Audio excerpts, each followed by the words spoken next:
Science perfection চ্যানেলে সকলকে স্বাগত। আজকে আমরা আলোচনা করব বস্তু স্থির ভর ও গতিশীল অবস্থায় ভর, mass of a body at rest and motion. কোনো বস্তুর ভর ধ্রুবক নয়। বিজ্ঞানী আইনস্টাইনের আপেক্ষিকতাবাদ থেকে জানা যায় বস্তুর ভর তার গতিবেগের উপর নির্ভরশীল।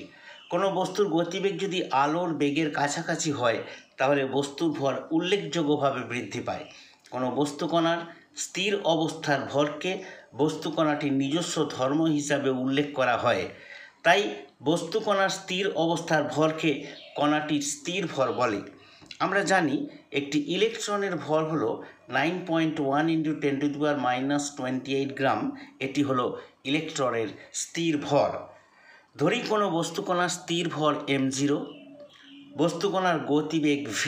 এক্ষেত্রে গতিশীল অবস্থায় বস্তুকণাটির ভর হবে m = m0/√1 - v²/c²। এখানে c হলো শূন্য মাধ্যমে আলোর গতিবেগ। আজকে এই পর্যন্তই। আমার ক্লাসটা শোনার জন্য সকলকে ধন্যবাদ।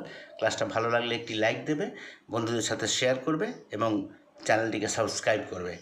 অবশেষে আরও একবার সকলকে ধন্যবাদ জানিয়ে আজকের ক্লাসটা আমি শেষ করছি। নমস্কার।